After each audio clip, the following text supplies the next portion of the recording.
Hello friends, मिर्च का अचार किसे नहीं पसंद है। तो आइए आज हम ये मोटी वाली लाल मिर्च के अचार बनाते हैं। इसके लिए सबसे पहले अचार को आप ले लें और इनको किसी गीले कपड़े या सूखे कपड़े से पोंछ करके बाहर के डस्ट को साफ़ कर लें। अगर आप चाहें तो इसे पानी से धो भी सकते हैं, पर पानी से धोने के बाद आप इसको कम से कम 1 घंटे धूप में रखें ताकि इसका मॉइस्चर जो है वो ख़त्म हो जाए, वरना पानी रहने से इसके अचार जो है आपके जल्दी ख़राब हो जाएंगे। तो सालों साल अचार को सही रखने के लिए इसमें मॉइस्चर का होना नहीं होना ज़रूरी है, इसलिए आप इसे थोड़ी देर के लिए धूप में सुखा सकते हैं। तो मैं इसे धो करके थोड़ी देर के लिए धूप में सुखा ली हूँ। ये देखिए मेरे जो मिर्च है वो सूख गए हैं और इससे हमें इसको तोड़ने में या इनके बीज को हटाने में भी आसानी होगी, क्योंकि ये थोड़ी देर धूप में रह चुके हैं तो ये थोड़े सॉफ्ट हो गए हैं। आइए पहले इन मिर्च को मैं एक तरफ रख देती हूँ और सबसे पहले मैं इसके मसाले तैयार कर लेती हूँ। तो मसाले तैयार करने के लिए आज मैं सबसे पहले लूँगी, ये हमारा है राई या सरसों। इसे सरसों के दाने या राई कहते हैं। मेरे पास ये काले वाले हैं, काले वाले से ज़्यादा खट्टापन आता है, इसलिए मैं काला वाला ली हूँ। यह लगभग 100 ग्राम, 125 ग्राम है। 150 ग्राम से मैंने थोड़ा सा यूज़ कर लिया है। लगभग 1.5 बड़े चम्मच ये हमारा सौंफ, 1 चम्मच मेथी दाना, ये हमारी थोड़ी कूटी हुई खटाई है, ये मैंने 70 ग्राम के करीब में ली है। खट्टापन तो आप अपने अनुसार इसे 100 ग्राम भी कर सकते हैं। इसके अलावा हम अब नमक, हल्दी और ये साथ में ये छोटे दाने वाली कलौंजी लेंगे। ये ब्लैक वाली कलौंजी, ये देखिए ये कम लेंगे, ये 1 छोटा स्पून ली हूँ। ये थोड़ा काला नमक है, ये भी छोटा स्पून है। और बाकी मैं नमक, हल्दी और मिर्च अपने स्वाद के अकॉर्डिंग डालूंगी। तो आइए सबसे पहले मैं इस सरसों के दाने को हल्का सा रोस्ट कर लेती हूँ। स्मेल नहीं आनी चाहिए, जलना नहीं चाहिए, चिटकना नहीं चाहिए। बस धीमी आंच पर आप इसे 2 से 3 मिनट तक हल्का सा भून लें और इसे मिक्सी में ग्राइंड कर लें। ठीक इसी तरह से आप इस मेथी के दानों को भी थोड़ा सा भून लीजिएगा, वरना ये ज़्यादा कसैला कड़वा लगता है। तो आप इसे भून करके इन दोनों का सबसे पहले पाउडर बना लें। तो आइए पहले हम इनको भून करके इनका पाउडर तैयार कर लेते हैं। ये देखिए मेरे सरसों के दानों के पाउडर ये तैयार हो गए हैं। इनको मैंने ड्राई रोस्ट 2 मिनट तक किया है। इस पर हल्की सी बस चिटकने की जैसे ही आवाज़ आई मैंने उसे बंद कर दिया और इसे ठंडा करके मिक्सी में अच्छी तरह से पीस ली हूँ। इसका लगभग महीन पाउडर मैंने बना लिया है। इसी तरह से मैंने मेथी के दानों को भी थोड़ी देर भून करके उसका भी मैं पाउडर बना ली हूँ। मेथी के दाने कम पड़ेंगे और सरसों हमारा ज़्यादा होता है। मेरे यहाँ मेरी माँ अचार बनाती थी और उसमें वह जीरा और धनिया नहीं डालती थी, इसलिए मैं इसे नहीं डालती। बहुत सारे लोग इसमें डालते हैं, पर मैं अपने मसालों में धनिया और जीरे का इस्तेमाल नहीं करती हूँ। तो आइए अब हम इसमें सबसे पहले डालते हैं ये मेथी का पाउडर।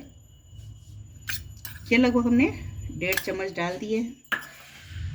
इसके साथ ही सौंफ आप ज़्यादा डालिएगा, 2 बड़े चम्मच, क्योंकि सौंफ जब आता है बहुत अच्छा लगता है। अगर आपके पास बहुत बड़े वाले दाने हैं तो आप उसे थोड़ा सा महीन कूट भी सकते हैं, पर इसका पाउडर ना बनाइएगा। ये है हमारी कलौंजी, यह कच्ची पड़ती है। कलौंजी और सौंफ आप इसे ना भूनिए, ये बिना भुने ही डाले जाते हैं। तो इसे भी मैं डाल देती हूँ। साथ ही साथ ये हमारा 1 छोटा चम्मच है, ये काला नमक है। इस काले नमक को भी मैं इसमें ऐड कर देती हूँ। ये देखिए अब आ गई खटाई की बारी। तो खटाई तो अपने स्वाद के अनुसार आप डालें। ये देखिए मैं 1, 2 और ये लगभग 3 चम्मच मैं खटाई इसमें डाल देती हूँ। ये पाउडर नहीं है, ये मैंने खुद ही कूटा है। बड़ी वाली जो पीसेस आते हैं उससे मैंने कूट के इसे मिक्स कर रही हूँ। अब आइए अब इसमें डालते हैं हल्दी लगभग 1 चम्मच हल्दी डालिएगा। ये देखिए हल्दी भी इसमें अचार है चूँकि, तो इसमें नमक हल्दी भी थोड़ा ज़्यादा ही पड़ता है।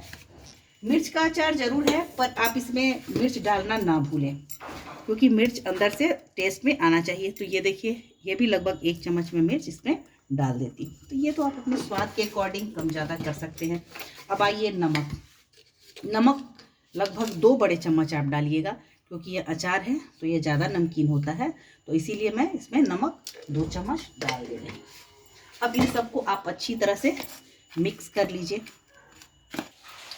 आइए जब तक मसाले हमारे तैयार हो रहे हैं हम इसके बाहर के पोर्शन को इसको हटा लेती हूँ, ताकि हम इसमें अचार को अच्छी तरह से मसालों को भर दें। ये देखिए, ये तोड़ने के बाद इसके जो बीज हैं उसको आप इन मसालों में अच्छी तरह से ऐसे गिरा करके निकाल लें। इसे भी आप इस मसाले में मिक्स कर लें। आप पहले से इसे तैयार कर सकते हैं, ताकि ये हमारा पोर्शन जो अंदर का है वो खाली हो जाए और इस पर कुछ वेस्ट भी ना जाए, वो अंदर से आराम से इसमें आ जाए। धूप में रखने से ये थोड़े से सॉफ्ट हो जाते हैं, जिससे आपके ऊपर के ये काट के हम लोग नहीं हटाते हैं।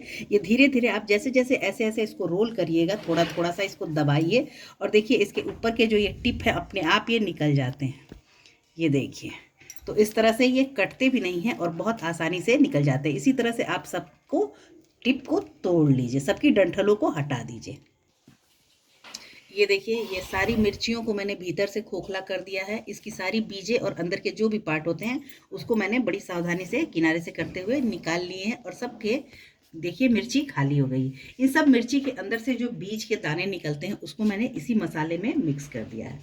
मेरी माँ इन सब चीज़ों को इसमें मिक्स कर देती थी। कोई भी चीज़ वेस्ट नहीं होता था, कोई भी चीज़ वो बर्बाद नहीं करती थी। वो कहती थी खाने वाली चीज़ें हैं, इसे आप कभी बर्बाद ना करो।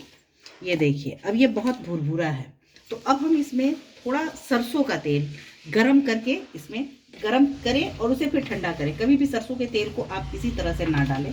पहले आप उसे गरम करके जब उससे धुआं निकलने लगे तो आप उसे ठंडा कर लें और उसके बाद ही आप इसका प्रयोग करें। तो ये देखिए, मैंने सरसों के तेल को गरम कर लिए हैं और अब यह ठंडा भी हो गया है। अब इस ठंडे हुए सरसों के तेल को मैं इसमें मिक्स करूँगी। तो ये आप इतना ही सरसों का तेल डालें जिससे आपका ये जो मसाला है वो ज़्यादा भुरभुरा दिखाई ना दे। बहुत ज़्यादा नहीं, पर 3-4 बड़े चम्मच आप इसमें डाल के इसमें मिक्स कर दें, ताकि ये जो बिल्कुल पाउडरी दिख रहा है ये आपका अच्छी तरह से उसके अंदर मिक्स हो जाए, ताकि आप उसमें भर सकें। आइए इसको मैं मिक्स करके आपको भर के दिखाती हूँ। देखिए, अब इसे मैं अपने हाथों से अच्छी तरह से मिक्स कर देती हूँ। अब ये देखिए, ये बंधने लगा है। तेल इतना ही डालना है जिससे ये बिल्कुल भुरभुरा ना दिखाई दे, अच्छी तरह से यह बंध जाए। अब आप इसकी एक एक, ये देखिए, एक मिर्ची को लेकर आप इसका थोड़ा पार्ट उठा करके इसके अंदर ऐसे फिल करें और फिर किसी नुकीली चीज़ की सहायता से, कोई स्पून, जैसे मेरे पास ये स्पून है जिसका किनारा पतला है, इससे आप इसके अंदर धीमे धीमे करते हुए अच्छी तरह से डाल लें। इससे भरने से ऐसा होगा कि आपके जो मसाले हैं एक ही के अंदर बहुत अच्छी तरह से बहुत ज़्यादा चले जाएंगे और मसालों का टेस्ट बहुत अच्छा आता है। आप अगर हाथ से डालेंगे तो यह उतना ज़्यादा नहीं जाता है और ऊपर से काट देने पर यह बड़ा उसका फैल जाता है। फिर उसे आप अलग से लॉक करेंगे या जब आप उसे तेल में डिप करेंगे तो यह मसाले बाहर निकल जाते हैं। ये देखिए, धीमे धीमे इसको, ये काम आप किसी लकड़ी की सहायता से भी कर सकते हैं। मेरे पास स्पून का किनारा ये पतला है तो मैं इधर से भी कर देती हूँ। ये देखिए, इधर से आप इसको धीमे धीमे इस तरह से भरते हुए आप इसको पूरा फिल कर दें। मिर्च के बीज को निकालना ज़रूरी होता है। अगर आप मिर्च के बीज को नहीं निकालेंगे तो इस तरह से मसाले को डालने पर इसके पीछे ये वाली पोर्शन में सिर्फ मिर्च के बीज चले जाते हैं और ऊपर मसाला मसाला आ जाता है। तो जब आप इसे खाएंगे तो वो आपको बिल्कुल अच्छा नहीं लगता है, जब ये बीज बीज आपके मुंह में आता है तो। और बाहर निकाल कर जब आप मसालों में मिक्स कर देते हैं तो आप उसका यूज़ भी कर लेते हैं और वो ख़राब भी आपको नहीं लगता है। वो मसालों के साथ उसका तीखापन थोड़ा बढ़ा देता है, इसलिए ये अच्छा भी लगता है। ये देखिए, बातों बातों में हमारी एक ये मिर्च भरकर तैयार भी हो गई और इसके अंदर पूरा फुल ये मसाला है। ये आप छू कर देखेंगे तो ये बिल्कुल कड़ा सा लगेगा। और अब ऐसे ही इसके मुंह को, बाहर के पार्ट को अच्छी तरह से दबाकर बंद कर दें। इसमें कोई खटाई डालने की ऊपर से ज़रूरत नहीं पड़ेगी। बिना खटाई के ही ये मसाला बिल्कुल यहाँ पैक हो जाएगा। ये देखिए, इसी तरह से हम सारे मसालों को डाल करके, ये देखिए हमारा एक ये अचार बनकर तैयार हो गया है। इसी तरह से मैं सारे मसालों को भर के बना लूँगी। ये देखिए, ये मेरी लास्ट आखिरी अचार भरकर तैयार हो गया है। ये रेसिपी मैंने अपनी माँ की रेसिपी शेयर की है। मेरी माँ बहुत बूढ़ी हो गई है और मेरे बच्चों को अपनी नानी के हाथ के बने हुए ये अचार बहुत अच्छे लगते हैं। पर आज मैं पहली बार आप लोगों के साथ ये बना रही हूँ। ये मैंने हमेशा अपनी माँ के हाथ के ही अचार खाए हैं। आज मैं पहली बार आप लोगों के लिए ये, आप लोगों के साथ मैं ये तैयार कर रही हूँ। ये देखिए, मेरे ये अचार भरकर तैयार हो गए अब इसे मैं लगभग 2 दिन तक धूप में रखूँगी और उसके बाद इसे जार में बंद करके मैं डाल दूँगी तेल, और तेल से इसे फिल करके आप इसे कम से कम 10 दिन तक आप धूप में रखें। फिर आपको कभी इसको धूप में रखने की आवश्यकता नहीं पड़ेगी, और आप इसे कितने भी सालों तक, जब तक ये आप रखेंगे, ये कभी ख़राब नहीं होंगे। तो आप इसे एक बार ज़रूर बनाइएगा और ट्राई करिए कि आपको ये हमारी रेसिपी कैसी लगी, आप हमें ज़रूर बताइएगा। फ्रेंड्स में शेयर कीजिए ताकि वो भी इस तरह के अचार बता सके। और अगर आप चैनल पर नए हैं तो आप इसे सब्सक्राइब कर लीजिए। ये देखिए पूरे अंदर से बाहर तक, इसमें कोई खटाई से इसे बंद करने की ज़रूरत नहीं पड़ी है। ये ऐसे ही बिल्कुल, ये धूप में आप इसे 2 दिन तक ऐसे ही ड्राई सुखा लीजिए, और उसके बाद मैं इसे तेल से फुल भर के बोतल में बंद कर लूँगी। बस हमारा जार सूखा होना चाहिए, इसमें पानी नहीं जाना चाहिए। आप इसे सालों साल, चाहे 10 साल तक रखें, यह अचार कभी भी ख़राब नहीं होगा।